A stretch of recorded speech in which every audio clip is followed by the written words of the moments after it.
السلام عليكم ورحمة الله وبركاته. الحمد لله رب العالمين وصلى الله وسلم وبارك على نبينا محمد وعلى آله وصحبه أجمعين أما بعد. கணிதக்குரிய இஸ்லாமிய சகோதரர்களே, தாய்மார்களே, இன்று சமகாலத்திலே எங்களுக்கு மத்தியில் ஏற்பட்டிருக்கக்கூடிய சில கருத்து முரண்பாடுகளை எவ்வாறு அணுகிக்கொள்வது என்பதில் எங்களுக்கு மத்தியில் ஒரு புரிதல் ஏற்பட வேண்டும். அந்த அடிப்படையிலே சில அடிப்படையான செய்திகளை இந்த இடத்தில் முன்வைக்கலாம் என்று கருதுகிறேன். பொதுவாக எங்களுக்கு தெரியும், சில செய்திகளை பொறுத்தளவிலே ஒரு ஹதீஸிலிருந்து இரண்டு விதமான விளக்கங்களை எடுத்து சமூகத்தில் நடைமுறைப்படுத்துவார்கள். அதற்கு மஸ்அலா இஜ்திஹாதியா என்று நாம் பெயரிடுவோம். அதாவது ஒரு ஹதீஸ் இருக்கும், அந்த ஹதீஸிலிருந்து இரண்டு விதமான புரிதல்களுக்கு அங்கே வாய்ப்பு இருக்கும். அதற்கு காரணம், அந்த இரண்டு கருத்துக்களுக்கும் புரிதலுக்கான வாய்ப்பு இருக்குமே தவிர இரண்டுக்குமே நேரடியான ஆதாரம் இருக்காது. அதனால்தான் அங்கே இரண்டு கருத்துக்கள் உருவாகிறது. அதனால் மஸ்அலா இஜ்திஹாதியான்னு சொல்வார்கள். இதே போல் இன்னும் ஒரு அடிப்படை இருக்கிறது, மஸ்அலா ஹிலாஃபியான்னு சொல்வார்கள். மஸ்அலா ஹிலாஃபியான்னு சொல்கிறது,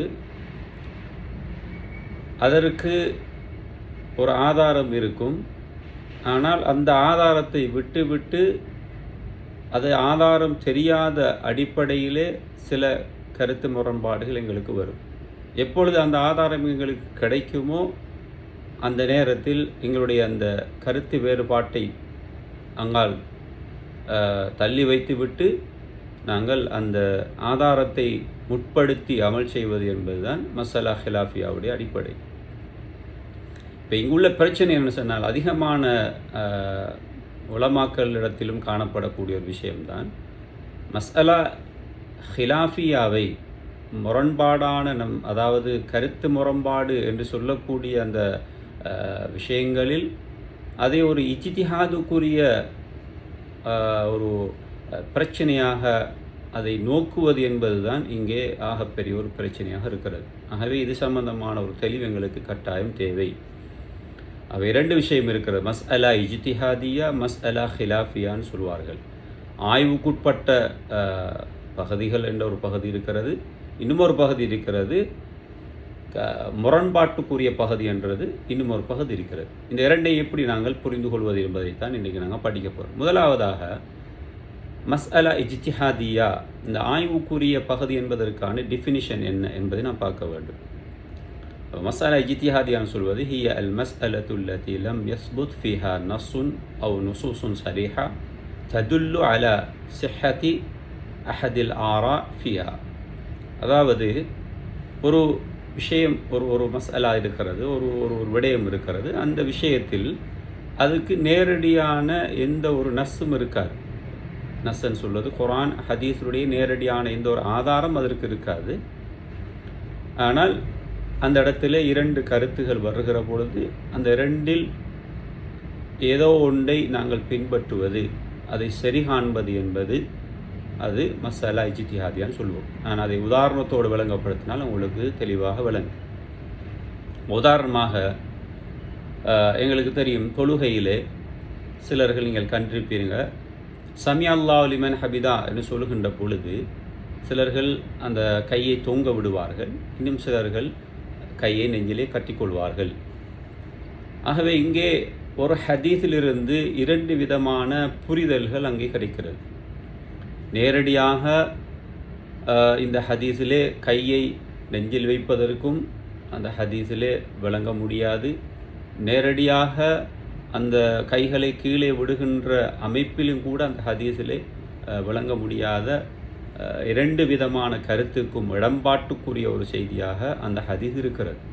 அதனால் இங்கே இரண்டு சாரார்கள் பிரிவார்கள். ஒரு சாரார் அந்த ஹதீஸை வைத்து சொல்வார்கள் நெஞ்சிலே கட்ட வேண்டும், இன்னும் சிலர்கள் சொல்வார் சமியுல்லாஹி தான் கையை விட வேண்டும். ஆகவே இது மஸ்அலா இஜ்திஹாதியா. இது இஸ்லாமிய சமூகத்தில் வரவேற்கப்பட்ட ஒரு மசாலா, வரவேற்கப்பட்ட ஒரு ஆய்வுக்குரிய பகுதி. இதில் ஏதோ ஒன்றை ஒருவர் ஃபாலோ பண்ணுகிறார், ஒரு அறிஞர் அது சம்பந்தமாக பேசுகிற பொழுது, அந்த ஹதீதை வைத்து விளக்கம் சொல்கிற பொழுது அவருக்கு அது சரியென்று பட்டு அதை செய்கின்ற பொழுது அவர் மார்க்கத்திலே ஒரு முரண்பாட்டை ஏற்படுத்தியவராக கருதப்பட மாட்டார். அது அனுமதிக்கப்பட்டது. அதுக்கு சொல்வார்கள் மம்தூஹா. அந்த விஷயம் வரவேற்கப்பட்டது. அதிலே எந்த விதமான இன்கார் கிடையாது. அதனால்தான் அடிப்படையில் ஒரு காய்தா சொல்வார், லா இன்கார் அஃபி மசாயில் இஜ்திஹாத். இஜ்திஹாதுடைய மசாலாக்களில் இன்கார் கிடையாது. அதை நாங்கள் எதிர்த்து பேசுவது என்பது கிடையாது. ஒரு இஜ்திஹாதுக்குரிய உட்பட்ட பகுதிகளில் நாங்கள் யாரையும் முரண்படக்கூடாது.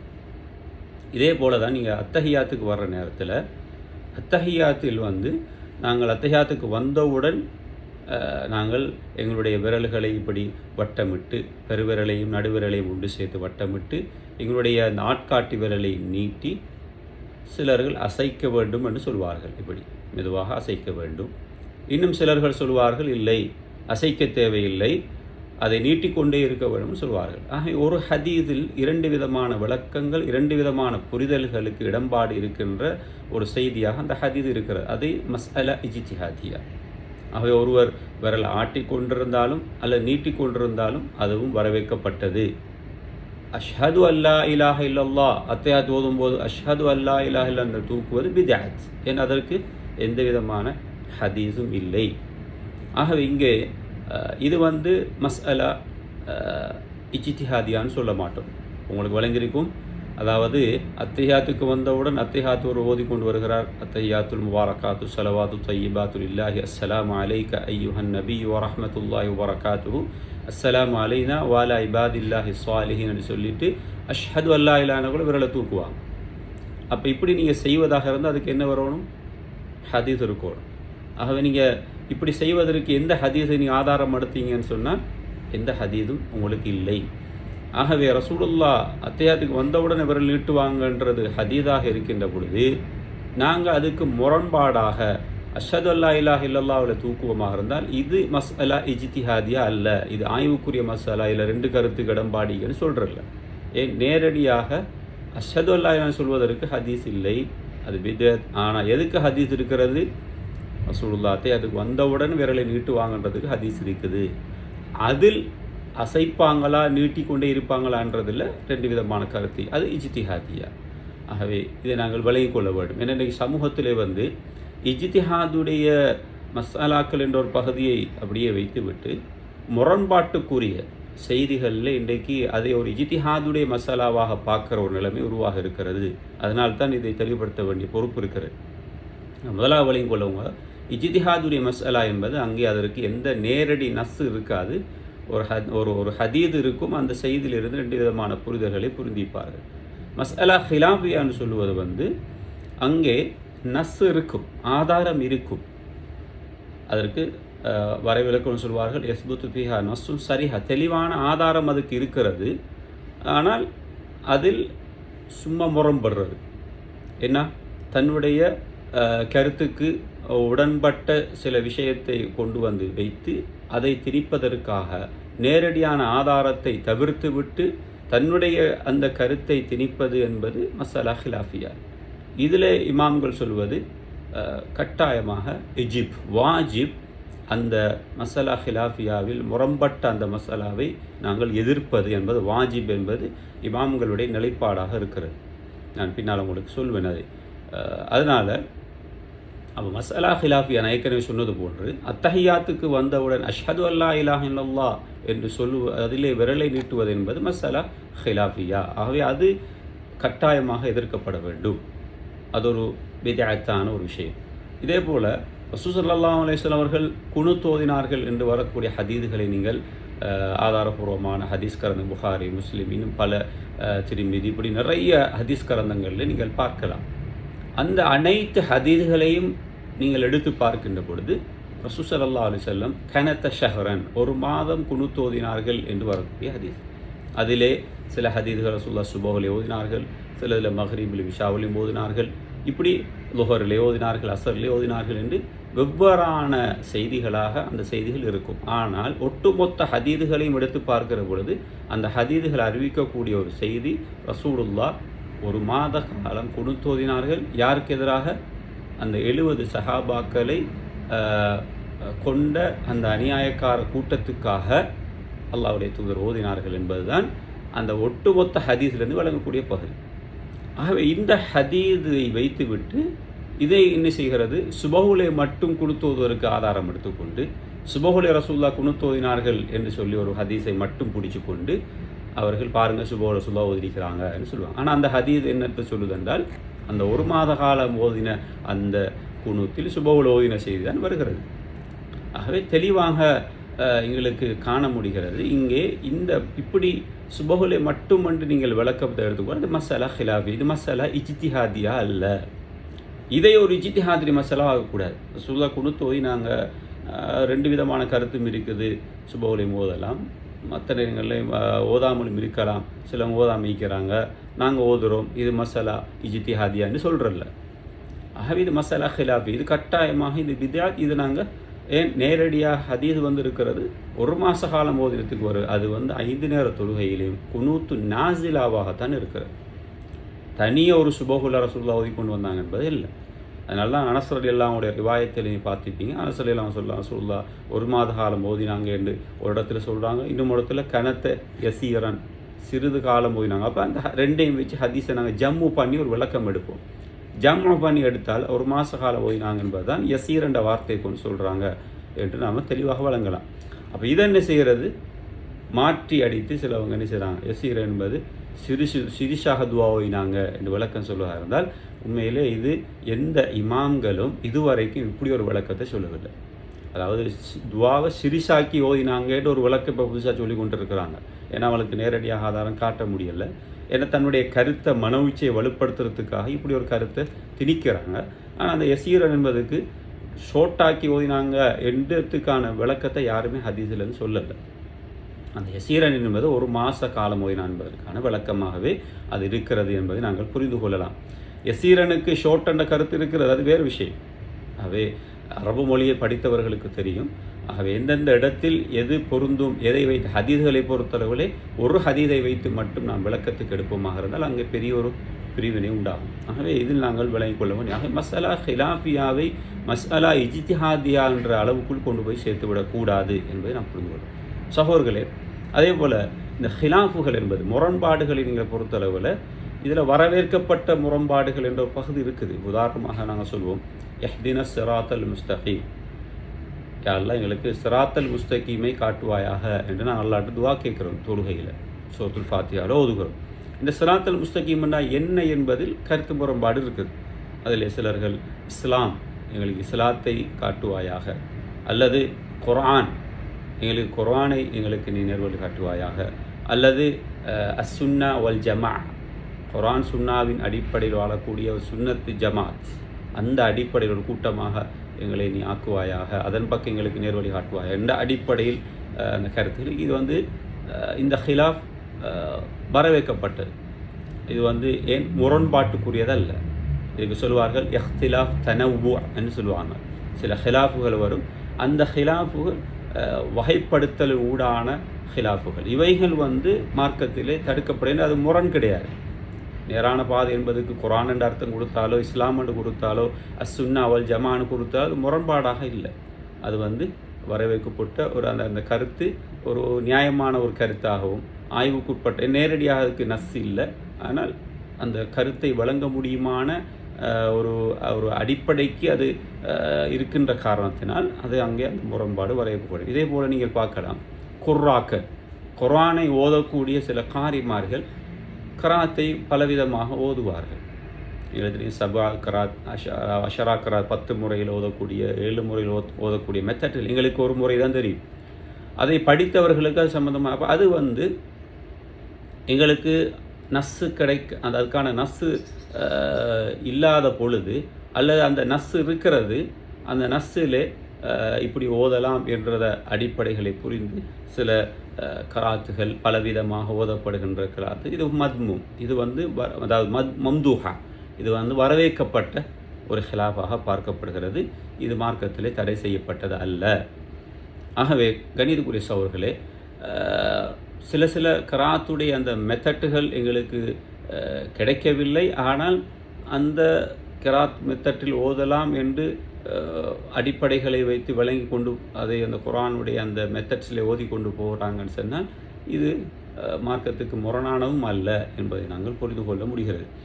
இதே போல் எங்களுக்கு தெரியும் இந்த ஹிலாஃப் தனவுவில் வரக்கூடிய ஒரு விஷயம்தான் தஷஹுதுடைய விஷயம். ரசூல் ஸல்லல்லாஹு அலைஹி வஸல்லமுடைய காலத்தில் சஹாபாக்கள் இப்னு அப்பாஸ், இப்னு மஸ்ஊத் போன்றவங்க அத்தஹியாத்துடைய அந்த வாசகங்களில் 2 விதமாக ஓதிருக்கிறார்கள். ஒரு சார் அத்தஹியாத்து லில்லாஹி வஸ்ஸலவாத்துன்னு ஓதினாங்க. ஹதீஸில் வருகிறது, இப்னு மஸ்ஊத் ரலியல்லாஹு ஹதீஸில் அத்தஹியாத்து லில்லாஹி என்று வருகிறது. இப்னு அப்பாஸ் ரலியல்லாஹு ரிவாயத்தில் அத்தஹியாத்துல் முபாரக்காத்து ஸலவாத்துன்னு வருகிறது. அப்போ லில்லாஹிக்கு பதிலாக அது முபாரக்காத், பின்னுக்கு தான் அந்த லில்லா வரும். அத்தஹியாத்துல் முபாரக்காத்து ஸலவாத்து தையிபாத்து லில்லா. அப்போ இந்த ரெண்டுக்கும் இது ரெண்டும் ஹிலாஃப் தான். இது இஜ்திஹாத் இல்லை, ஹிலாஃப். அப்போ இந்த ஹிலாஃப் ஹிலாஃப் தனவுன்னு சொல்லுவாங்க. அப்போ இந்த 2 வேறுபட்ட செய்திகளாக இருந்தாலும் இந்த ரெண்டும் ஹதீதுகளில் குறிப்பிடப்பட்டிருக்கிறது. இது வரவேற்கப்பட்டது. ஏற்கனவே நான் சொன்னது போடணும், அந்த சபு கராத் 10 முறையில் ஓதப்படுகின்ற கராத்தில் பொறுத்தளவில் எங்களுக்கு ஒரு மெத்தட் தெரிஞ்சாலும் 10 முறைகள் ஓதப்பட்டிருக்கிறது. அது எங்களுக்கு ஆதாரபூர்வமாக வருகின்ற பொழுது அது பலதரப்பட்ட செய்திகளாக வந்தாலும் அது ஹிலாஃப் தனவு, பல வகையான முரண்பாடே தவிர அந்த முரண்பாட்டில் அதை நாங்கள் தட்டி விடுவது என்பதில்லை. ஒன்றை மட்டும் எடுத்துவிட்டு மற்ற 9 கராத்தை அல்லது 6 கராத்தை எடுத்துகிட்டு 7 கராத்தை தட்டுறது என்பது அது கூடாதுன்னு சொல்வது அல்ல. ஏன்னா அதுக்கு ஆதாரம் இருக்கிறது, ரசூலுல்லாஹி காலத்தில் அப்படி ஓதப்பட்டிருக்கிறது. அப்போ இந்த ஹிலாஃப் தனவு இது வரவேற்கப்பட்டது. இதே போல் நான் ஏற்கனவே சொன்ன சுராத்துல் முஸ்தகீம் என்பதற்கு 3 கருத்தும் இருக்கிறது, அது வரவேற்கப்பட்டது. ஆகவே இந்த ஹிலாஃப் வரவேற்கப்பட்டது. ஆகவே சில ஹிலாஃப் இருக்கிறது, அதற்கு எந்த தலீலும் இல்லை. ஆனால் சும்மா நான் தன்னுடைய கருத்துக்களை திரிப்பதற்காக வேண்டி அதை ஹிலாஃபாக கொண்டு வருவது. உதாரணமாக சொல்வதாக இருந்தால், உங்களுக்கு தெரியும், வட்டியை பொறுத்தவரை இஸ்லாம் முழுமையாக ஹராமாக்க இருக்கிறது. அப்போ இது இதில் எந்த ஹிலாஃபும் இல்லை. ஒருவர் வட்டியை அனுமதிப்பதற்காக சில நியாயமான காரணங்களை கொண்டு அதை நிறுவ பார்க்கறது, ஹலாலாக்க பார்க்குறது. இது நேரடியாக ஒன்று கொண்டு நேர்முரணான ஒரு ஹிலாஃப். இது மஸ்மூம், இது ஹராம். இது இஸ்லாத்திலே ஒரு பெரிய ஒரு குற்றத்துக்குரிய விஷயம். அப்போ இந்த ஹிலாஃபுடைய வகையில் 2 வகையான ஹிலாஃப் இருக்கிறது. ஒன்று ஹிலாஃபு தனவுன்னு சொல்வார்கள், இன்னொன்று ஹிலாஃபு தலாத்துன்னு சொல்வார்கள். அது இஹ்திலாஃப் தலாத் என்று சொல்லுவாங்க. அப்போ இந்த இஹ்திலாஃபு தலாத்ன்றது நேர்முரணான முரண்பாடுகள். வட்டி ஹராம் என்று இருக்கிற பொழுது அதை அனுமதிக்கிறதுக்கு நியாயமான காரணங்கள் சொல்வது, மியூசிக் ஹராம் என்று இருக்கிற பொழுது அதை அனுமதிப்பதற்கு வேறு காரணங்களை கொண்டு சொல்கிறது. அதே போல் தாடி வளர்ப்பது சுண்ணான் இருக்கும்போது அது வலிப்பதற்கு நியாயம் வேறு காரணங்களை கொண்டு அதை நிறுவப்பாக்குவது. இப்படி வேறு முரணான செய்திகளை கொண்டு இதை ஒரு முரண்பாடாக கொண்டு வந்தால் அது மார்க்கத்திலே தடுக்கப்பட்ட ஹராமான ஒரு வழிமுறை. இந்த முரண்பாடு மார்க்கத்தில் அனுமதிக்கப்பட்டதில்லை. அதே போல் முரண்பாடுகளிலே இன்னும் ஒரு சில முரண்பாடு இருக்கிறது. தேவையில்லாத விஷயங்களில் முரண்பாடு பண்ணுவது. உதாரணமாக சொல்லுவாங்க, அல் பஹ்சு ஃபீமா லா ஃபாயிதத ஃபீ, அல் பஹ்சு ஃபில் இஹ்திலாஃப் ஃபீமா லா ஃபாயிதத ஃபீ மின் ஃபுதூலில் கலாம். அதாவது தேவையில்லாத விஷயங்களை போய்த்து ஆய்வுன்ற பேரால் ஆய்வு செஞ்சு அதில் ஒரு முரண்பாட்டை கொண்டு வர்றது, இது ஒரு ஃபுதூலுல் கலாம்னு சொல்லுவாங்க, அனாவசியமான பேச்சு. இப்போ சிலாக்களை பார்த்துப்பீங்க, குர்ஆனுக்கு விளக்கம் சொல்கிற பேரால் சும்மா கற்பனை கதைகள்லாம் விட்டடிப்பாங்க. உதாரணமாக அஸ்ஹாபுல் கஹ்ஃபுகளை பற்றி அந்த குர்ஆனில் குகைவாசிகளை பற்றி எல்லாம் சொல்லலாம். அவங்கள பற்றி சொல்லும்போது அவங்களோட பேர்கள் சொல்லப்படலை. அங்கே சொல்லப்படுறது என்றால் சில வாலிபர்கள், அதில் வருகிறது அந்த குகையில் தங்கியிருந்தவங்க 3 பேர், 4ஆவதாக நாய் இருந்தது. அல்லாஹ் தஆலா குர்ஆனில் சொல்லுவாங்க, சலாசத்துன் கல்புஹும் ராபியஹும் கல்புஹும். அப்போ 3 பேர் ராபியஹும் கல்புஹும், 4ஆவதாக நாய் இருந்தது. இன்னொரு ஹம்சத்துன் சாதிசுஹும் கல்புஹும், அதே அடுத்ததில் சொல்கிறான் அவங்க 5 பேர், 6ஆவதாக நாய் இருந்தது. இன்னொரு திருப்பி அல்லாஹ் சொல்ல சபஅத்துன் வசாமினுஹும் கல்புஹும், அவங்க 7 பேர் இருந்தாங்க, 8ஆவதாக நாய் இருந்தது. அப்போ இந்த 3 வகையாக அல்லாஹ் அப்படின்னு அல்லாஹுக்கு சந்தேகம் நாங்கள் நினச்சிடக்கூடாது. அல்லாஹ் காதிர் அலா குல்லி ஷை, அவன் சொல்கிறத நாங்கள் சமியானா வாத்தான், அவ்வளோதான். அல்லாஹ்வுக்கு கேள்வி கேளாது. அப்போ இந்த இடத்துல நாங்கள் விளக்கம் சொல்ல போகக்கூடாது, தேவையில்லாமல் அதில் ஆய்வு செய்யக்கூடாது. அந்த 7 பேர் யார், அதில் 6 பேரில் 4 பேர் அவங்க யார், அவங்களோட பேர் என்ன, அதில் நாய் ஒன்று, அந்த நாய் எப்படிப்பட்ட நாய், இதுகளெல்லாம் சொல்லப்படாத விஷயங்கள். அப்போ இந்த விஷயங்களிலே ஒருவர் முரண்பாடுகளை உருவாக்குவது இது ஃபுதூலுல் கலாம். ஷேகுல் இஸ்லாம் இப்னு தைமியா ரஹிமஹுல்லாஹ் அவர்கள் சொல்வது போன்று இவைகள் அதாவது தேவையில்லாத முரண்பாடுகள். இந்த முரண்பாடுகள் ஆய்வு செய்யக்கூடாது. அப்போ ஹதீஸ்கள்லையும் குர்ஆன்லையும் வந்திருக்கிற பகுதியில் தேவையில்லாத ஆய்வுன்ற பேரால் அதில் வைத்து ஆய்வு செஞ்சு அதில் முரண்பாட்டை கற்பித்து கொண்டு அதற்கு ஒரு விளக்கத்தை சொல்லி கொண்டு இருப்பது என்பது ஃபுதூலுல் கலாம். அப்போ இது ஒரு அனாவசியமான பேச்சு என்று ஒரு காயிதாக இருக்குது. இது தெரியாததால் தான் இன்றைக்கி நிறைய பேர் என்ன செய்கிறது, ஹதீஸுக்குள்ளே வைத்து கொண்டு தேவையில்லாத விளக்கம் என்ற பேரால் இருக்கிறத சொல்லுங்க. ஹதீஸில் என்ன வந்திருக்கு அதை சொல்லிட்டு போங்க. ஹதீஸில் என்ன சொல்லப்பட்டிருக்கிறதோ குர்ஆனில் என்ன சொல்லப்பட்டிருக்கிறோ அதை நீங்கள் சொல்லிட்டு போங்க. அதுக்கு மேலால் நீங்கள் ஒரு டிஸ்கிரைப் பண்ண போவேணாம். இப்படி போகிறதுனால தான் நிறைய முரண்பாடுகள் ஏற்படுகிறது. இதனால் சில கட்டத்தில் ஹதீதுகளை கூட மறுக்கக்கூடிய ஒரு நிலை உருவாகிறது. அதனால தான் இன்றைக்கி சமூகத்தில் பார்க்க நிறைய ஹதீதுகளை உருவாக்குறது, அதாவது மறுப்பதற்கான ஒரு கூட்டம் உருவானதுக்கு காரணம் என்னென்னா, இவங்களோட சுய விருப்பங்களை தன்னுடைய ஆராக்களை திணிக்க போய் அதனால் ஹதீதுகள் மறுக்கப்படுற நிலைமை பார்க்குறோம். ஆகவே சகோதரர்களே, இது ஹிலாஃபுடைய வகைகளை நான் உங்களுக்கு விளங்கப்படுத்தேன். ஆகவே ஹிலாஃப் என்பது நாங்கள் விளங்கிக் கொள்ள வேண்டும். இந்த ஹிலாஃபிலே இஹ்திலாஃபு தனவ்வு என்று வரக்கூடியது அனுமதிக்கப்பட்டது, இஹ்திலாஃபு தலாத்து தடுக்கப்பட்டது. ஆகவே இங்கே ரெண்டு விஷயத்தை நீங்கள் புரிஞ்சுக்கொள்ளுங்க. மஸ்அலா இஜ்திஹாதியா, மஸ்அலா ஹிலாஃபியா. மஸ்அலா இஜ்திஹாதியா என்பது அங்கே ஒரு நஸ்ஸு, ஒரு நேரடி ஆதாரம், ஒரு ஹதீஸ் வரும். அந்த ஆதாரத்திலிருந்து இரண்டு விதமான கருத்துக்களை எடுக்கிற பொழுது அந்த இரண்டு விதமான புரிதலுக்கு இடம்பாடான ஒரு செய்தியாக இருந்தால் அது வரவேற்கப்பட்டது. அது யாரையும் அதை எதிர்க்கவும் கூடாது, அதை நாங்கள் இன்னொருத்தரை பார்த்து ஃபத்வா கொடுக்கவும் கூடாது. இன்றைக்கு உள்ள பிரச்சனை என்னென்றால், மஸ்அலா இஜ்திஹாதுடைய விஷயத்தில் நீங்கள் ஒரு கருத்துக்கு வாங்க என்று மக்களை திணிப்பது என்பது தான் இது ஒரு பிழையான ஒரு அடிப்படை. ஏன் இஜ்திஹாத் என்று வருகின்ற பொழுதே இஸ்லாம் அதற்கான வாசலை தொடர்கிறது. ஒருவர் ஒரு ஹாக்கிம், ஒரு சட்ட வல்லுனர் அந்த ஹதீஸிலிருந்து ரெண்டு விதமான விளக்கங்களை சொல்வார் என்றால், ரசூலுல்லாஹ் சொன்னாங்க, அவருக்கு ரெண்டு கூலி. அவருடைய அல்லாஹ்விடத்திலே அவர் செய்த அந்த இஜ்திஹாத் ஒப்புக்கொள்ளப்பட்டால், சரியாக இருந்தால் அவருக்கு ரெண்டு கூலி இருக்கிறது. அல்லது அவருடைய இஜ்திஹாத் பிழையாக இருந்தால் கூட அந்த ரெண்டில் ரெண்டு சாரார் வருவாங்க. அப்போ அந்த இஜ்திஹாதை பின்பற்றுகின்ற ஒரு சாரார் பிழையான ஒரு அடிப்படையில் தான் அல்லாஹ்விடத்தில் அவர்கள் கருதப்படும். ஏன்னால் நமக்கு எது சரி எது பிழை என்றது இங்கே தெரியாது, முடிவு அங்கே தான் தெரியும், அல்லாஹ்விடத்தில் தான். அப்போ அல்லாஹ்விடத்தில் அது பிழையாக இருந்தால் கூட ஒரு கூலி, ஃபலஹு அஜ்ருன் வாஹித், ஒரு கூலி கிடைக்கும் என்று இஸ்லாம் சொல்லுகிறது. ரசூலுல்லாஹ் அதை சொன்னாங்க. ஆகவே அது வரவேற்கப்பட்டது. உதாரணமாக பிறையுடைய விஷயத்தில் லோக்கல் பிறை, இன்டர்நேஷனல் பிறை என்று இருக்கிறது. பிறையை கண்டுபிடிங்க, கண்டுவிடுங்கள் என்ற ஹதீஸை வைத்து ரெண்டு சாரார் பிரிகிறார். ஒரு சாரார் ஒரு ஏரியாவை அப்படியே வரையறுக்கிறார்கள். அந்த ஏரியாவுக்கு ஒரு பிறைக்குழுவை வைத்து அவர்கள் சொல்லுகின்ற அடிப்படையில் நாங்கள் செயல்பட வேண்டும் என்ற ஒரு நிலைப்பாட்டில் இருக்கிறார்கள். அதுவும் அந்த ஹதீஸிலிருந்து சரியாக இருக்கிறது. இன்னும் ஒரு சாரார் சொல்கிறார், இல்லை உலகத்தில் எங்கேயாவது ஒரு இடத்தில் கண்டால் அதை நாம் எடுக்க வேண்டும் என்று சொல்கிறார்கள். அது அந்த ஹதீஸிலிருந்து புரிதலுக்கு நேராக இருக்கிறது. ஆகவே இங்கே இன்டர்நேஷனலில் இருக்கக்கூடிய பிறை சாரார் லோக்கலில் சார்ந்தவர்களை நக்கல் அடிப்பது, அவர்களை கிண்டல் அடிப்பது என்பது உண்மையிலே மார்க்கத்தை படித்தவர்கள், இந்த மசாலா இஜ்திஹாதியாவை புரிந்தவர்கள் ஒரு காலம் பேச மாட்டாங்க. ஆக இன்றைக்கு இந்த மசாலா இஜ்திஹாதியாவை மசாலா ஹிலாஃபியாவை போன்று பார்க்கிற ஒரு நிலை இன்றைக்கு உருவாகி இருக்கிறது தான் மிகப்பெரிய ஒரு கவலை. ஆகவே மசாலா இஜ்திஹாதியா என்பது வரவேற்கப்பட்டது. அது யாரும் நாங்கள் அப்படி யாரும் அதில் இருந்தால், ரெண்டு கருத்துடையவர்கள் இருந்தால் அவர்களை நாங்கள் இன்கார் பண்ணக்கூடாது.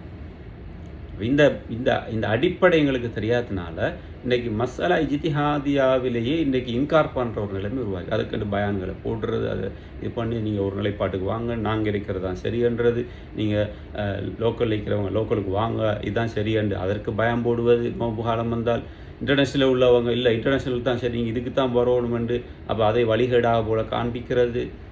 அதே போல் தொழுகையில் சபியல்லா அலிமஹிதான் சொல்லும்போது கையை விடணும் என்று ஒரு சாரார், இல்லை கையை கட்டோணும், இதுதான் வழி, இல்லாட அது வழிகேடு.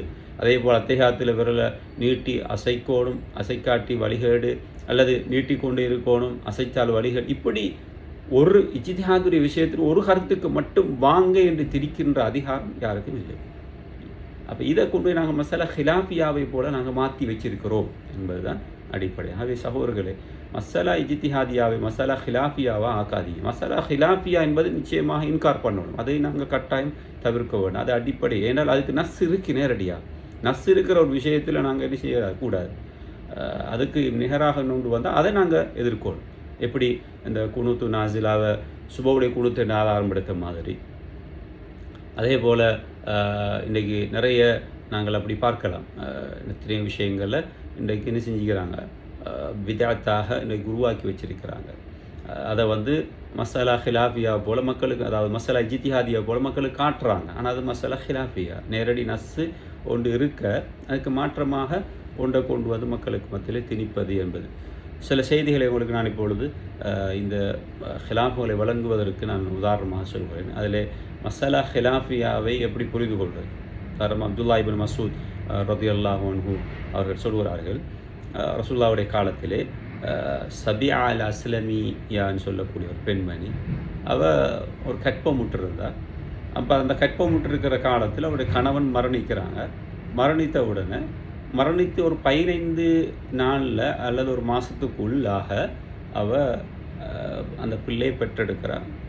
அப்போ பெற்றெடுத்தால் சட்டம் என்ன, ரசூலுல்லாஹி ஸல்லல்லாஹு அலைஹி வஸல்லம் ஹதீஸ், அந்த அவரோட இத்தா முடிச்சு. பொதுவாக ஒரு கணவன் மரணித்ததுக்காக ஒரு பெண் 4 மாதம் 10 நாள் இத்தா இருக்க வேண்டும்.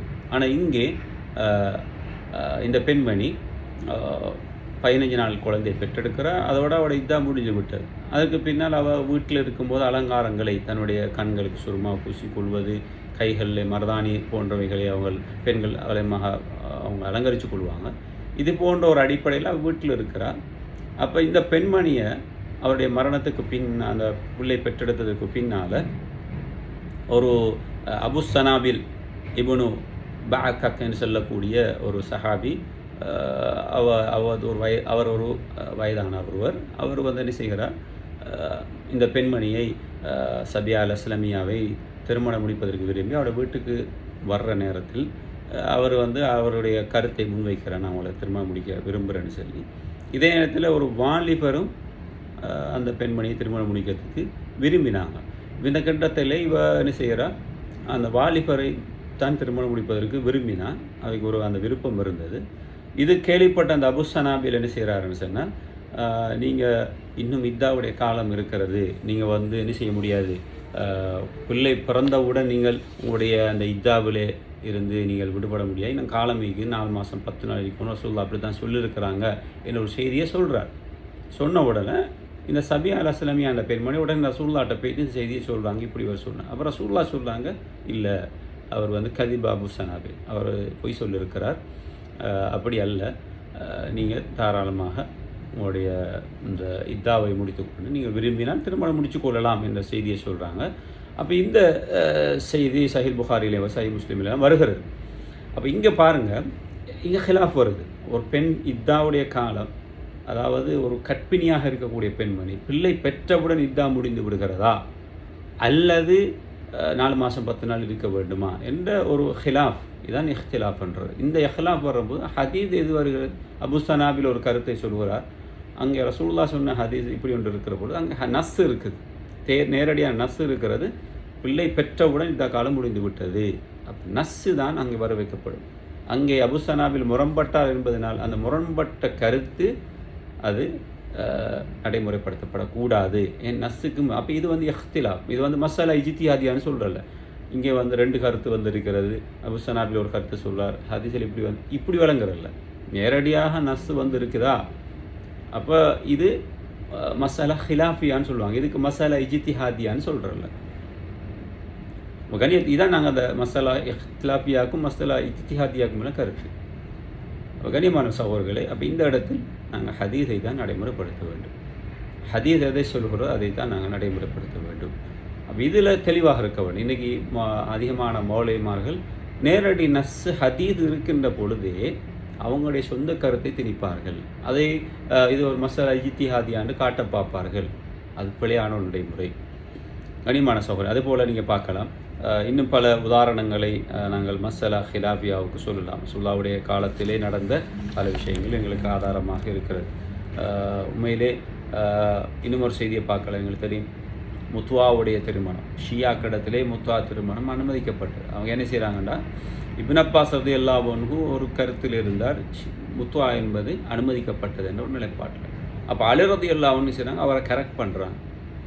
அப்போ மக்கள் வந்து சொல்கிறாங்க, இப்னு அப்பாஸ் இப்படி சொல்கிறாரு. அப்போ அலி ரலியல்லாஹு அவரை கூப்பிட்டு கரெக்ட் பண்ணாங்கன்ற ஒரு செய்தி நாங்கள் பார்க்குறோம். என்னத்தை சொன்னாங்க, நீங்கள் அப்படி சொல்லாதீங்க. அவர் சொன்னாங்க, ரசூல் ஸல்லல்லாஹு அலைஹி வஸல்லம் அவர்கள் சொல்ல நான் சாட்சி கூறுகிறேன், ஃபஅஷ்ஹது அன்ன ரசூலல்லாஹி ஸல்லல்லாஹு அலைஹி வஸல்லம் நஹா அன் நிகாஹில் முத்ஆ, ரசூலுல்லாஹ் முத்ஆவுடைய திருமணத்தை தடை செஞ்சாங்கன்னு ஹதீஸ் இருக்குதுன்னு சொல்கிறாங்க. அப்போ ஹைபருடைய யுத்தத்தில் இது தடுக்கப்பட்டது, ஹராமாக ஆரம்பத்தில் அது அனுமதிக்கப்பட்டது. அதுக்கப்புறம் அதை ஹைபர் யுத்தத்தில் ரசூலுல்லாஹ் தடை செஞ்சிட்டாங்க. அப்போ இங்கே இப்னு அப்பாஸ் அவன் சஹாபி, ஆக அவர் முரண்பட்டார் என்பதற்காக வேண்டி அவருடைய முரண்பாட்டின் அடிப்படையில் இந்த கருத்து எடுக்கிறதில்லை. இப்படி இஜ்திஹாதுடைய மசாலாவில் 2 கருத்து வரப்போல் 2ஐயும் ஒரு சாரார் பின்பற்றுவதை போன்று இங்கே மசாலா ஹிலாஃபியாவில் 2 சாரார் இருக்க மாட்டாங்க. அப்படி வந்தால் ஒன்று தான் எடுக்கப்பட வேண்டும், ஹராம். ஆகவே அங்கே 2 விதமான கருத்துக்கு இடம்பாடில்லை. ஆகவே இது இன்றைக்கு ஷியாக்கள் என்ன செய்கிறாங்க என்றால் அதை அனுமதிச்ச ஒன்றாக செய்கிறாங்க. இது ஒரு பிழையான ஒரு நடைமுறை. அதே போல் எங்களுக்கு தெரியும், அப்துல்லாஹ் இப்னு அம்ர் என்று சொல்லக்கூடிய சஹாபி, மாதவிடாய் ஏற்பட்ட பெண்கள் குளிக்கிற நேரத்தில் அவர்கள் சுத்தம் அடையணும். அப்போ குளிக்கிறது, அவங்க சுத்தம் அடைவதற்கான குளிக்கிறது. அப்போ குளிக்கும்போது தன்னுடைய பெண்கள் தன்னுடைய முடிகள், ஒவ்வொரு முடிகளுடைய அந்த அடிப்பகுதியையும் கழுவ வேண்டும் என்று அப்துல்லாஹ் இப்னு அம்ர் ரலியல்லாஹு அன்ஹு சொன்னாங்க என்று பரவலான ஒரு செய்தி மக்களுக்கு மத்தியில் அடிபடுது. அப்போ ஆயிஷா அம்மையார் இடத்துல இந்த செய்தி வர்ற நேரத்தில் ஆயிஷா அம்மையார் என்ன செய்கிறாங்க, நான் ரசூல் ஸல்லல்லாஹு அலைஹி வஸல்லம் அவரோட குளித்திருக்கிறேன், இந்த அஜபன் லிப்னி அம்ர் ஹாதா, இந்த அப்துல்லா இப்னு அம்ருக்கு என் ஆச்சரியமாக இருக்குது, இப்படி சொல்கிறாரா அப்படின்னு சொல்லிட்டு, நான் ரசூலுல்லாவோடு நான் குளித்திருக்கிறேன், அல்லாஹுடைய தூதர் 3 ஜடைகளாக முடிகளை பிரித்து போட சொன்னாங்க.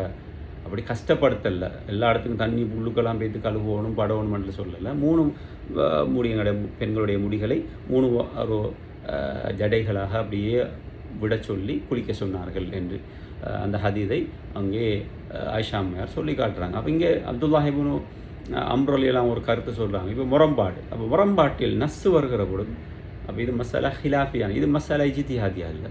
அப்போ மசாலா ஹிலாஃபியான் வரும்போது ஒரு கருத்துக்கு தான் அங்கே வரவும், அது ஹதீத்தின் அடிப்படையிலான கருத்தாக இருக்க வேண்டும்.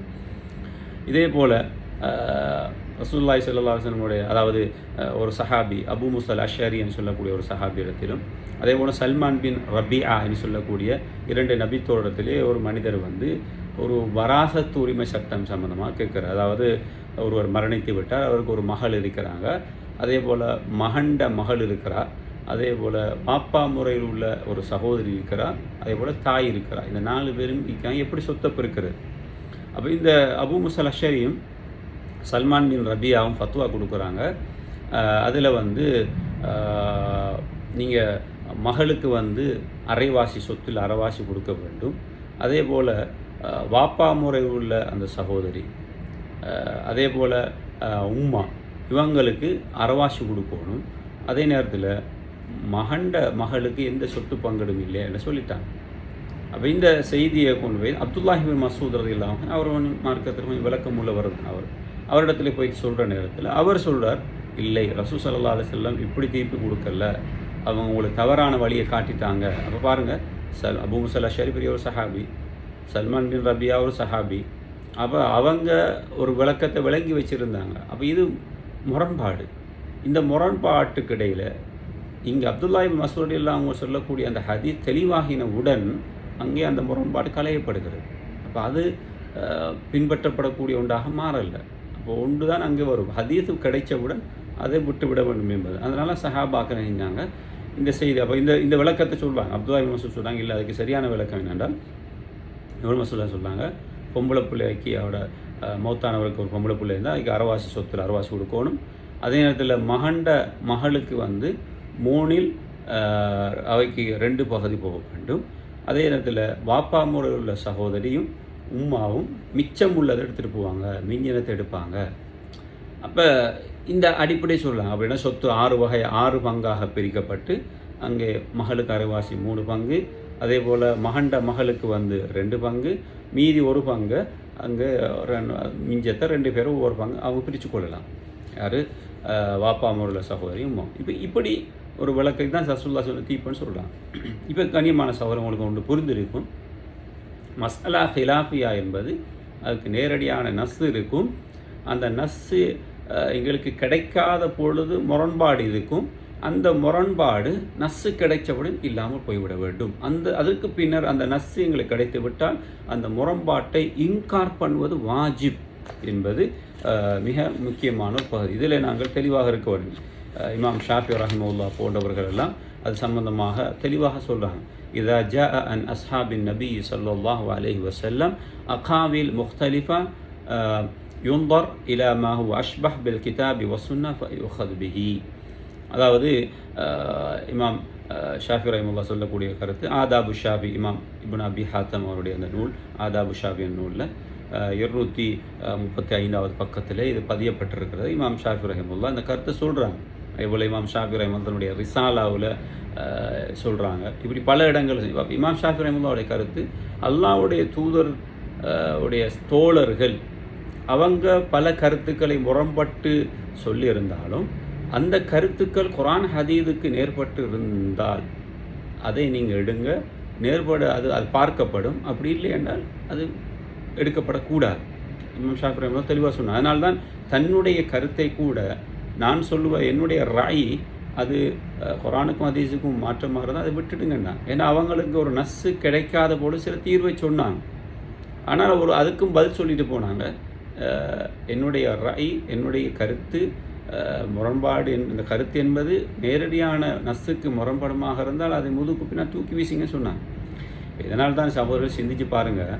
இமாம் அபு ஹனீஃபா ரஹிமஹுல்லாஹ்வுடைய மாணவர் இமாம் மாலிக் ரஹிமஹுல்லாஹ், இமாம் மாலிக் ரஹிமஹுல்லாஹ்வுடைய மாணவர் இமாம் ஷாஃபி ரஹிமஹுல்லாஹ், இமாம் ஷாஃபி ரஹிமஹுல்லாஹ்வுடைய மாணவர் அஹ்மத் இப்னு ஹம்பல். நாலு மிகப்பெரிய அறிஞர்கள். அப்போ உண்மையிலேயே இமாம் அபு ஹனீஃபா ரஹிமஹுல்லாஹ் உஸ்தாதுன்னு சொன்னால் அவருடைய மாணவராகிய மாலிக் மாணவனாக இருந்தால் அவர் என்ன செஞ்சிருக்க வேண்டும்? உண்மையிலே ஒரு முக்கல்லிதாக இருந்தால், ஒரு இமாமை பின்பற்றக்கூடிய ஒரு நிலைப்பாட்டிலேயே உறுதியானவராக இருந்தால், பிடிவாத தன்மை உள்ளவராக இருந்தால் அவரும் ஒரு ஹனஃபியாக தான் இருந்துக்க வேண்டும். இமாம் மாலிக் ஹனஃபியாக இருந்துக்க வேண்டும். அதே போல் மாலிக்கை பின்பற்றவர் அவரும் ஹனஃபியாக தான் இருக்கணும். ஷாஃபியை பின்பற்ற அஹ்மத் இப்னு ஹம்பலும் அவரும் ஹனஃபியாக தான் இருக்கணும். ஆனால் 4 பேர் 4 விதமான கருத்துக்களை சொல்லி இருக்கிறார்கள் உஸ்தாதுக்கு மாற்றமாக. அதனால தான் பின்னால் உள்ளவர்கள் அந்த கருத்துக்களை வைத்து நாங்கள் ஷாஃபி ஹனஃபின்னு பிரிய தொடங்கினார்கள். ஆனால் இமாம்கள் பிரியல்ல. தன்னுடைய உஸ்தாது கிடைக்காத ஒரு விஷயம் எனக்கு கிடைச்சது, நான் அதை வச்சு விளக்கம் சொல்கிறேன் அந்த அடிப்படையில் அவங்க சொன்னாங்க. ஆனால் எல்லா இமாம்களும் தன்னை அவர்கள் பாதுகாத்து கொண்டார்கள்.